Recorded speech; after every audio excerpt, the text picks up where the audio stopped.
Alright, so in this video I'm going to be telling you how to properly configure FreeNAS to share your shares over Samba or SMB or CIFS to Windows clients.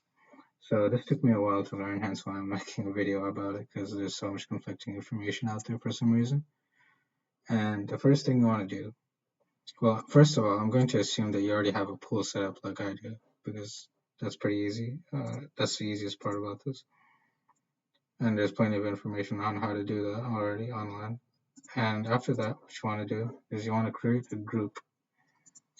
And the group you can name whatever you want, but you want this group to be basically the group that is going to be able to access the Samba shares. So any user that's part of this group that you created is going to be able to access the Samba shares, assuming that you've given that specific user permissions to access the Samba share. So now we're going to create two users.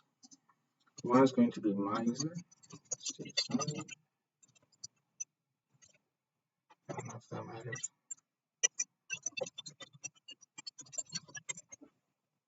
And we're gonna make our auxiliary group Samba share, and we're gonna create a new primary group that, based on our user.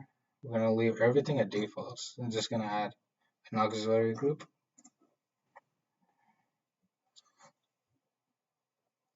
And we want this user to have read-write access to our share, to the share that I'm going to create.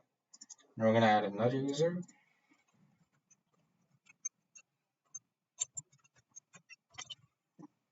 And we want this to add this user also to Samba share.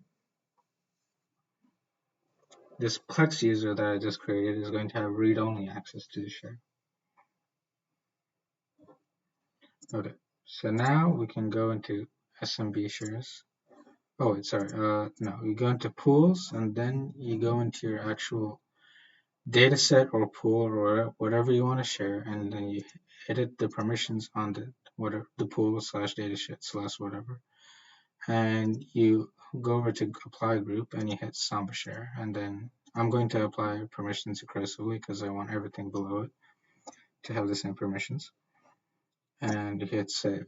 So that basically means that right now in our current state, if I were to set up a Windows share like I'm going to right now, both Plex and Steve would have read-write access to whichever share I'm going to create. So I'm going to make my public folder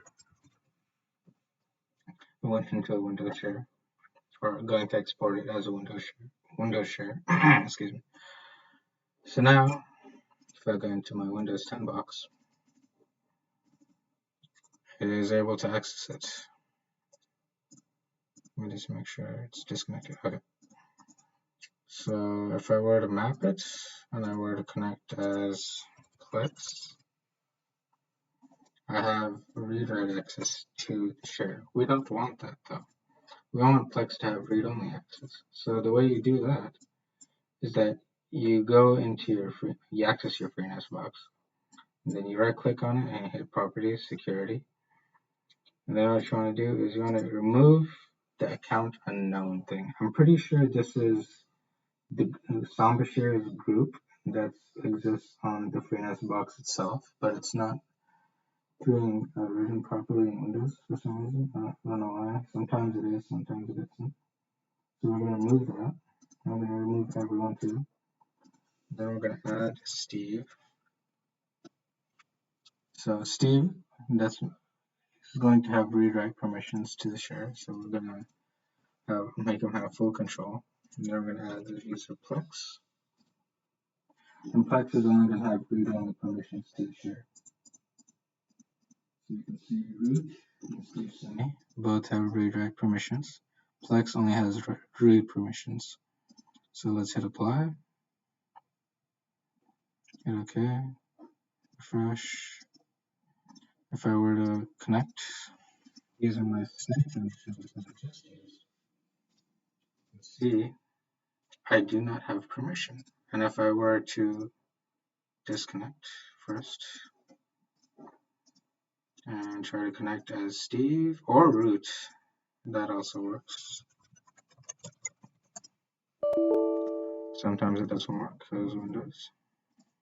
You have to disconnect that. I thought I did. I guess not.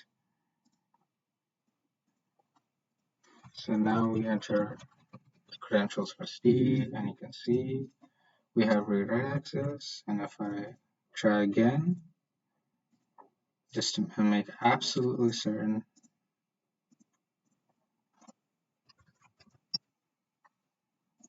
with the user Plex, we do not have read-write access.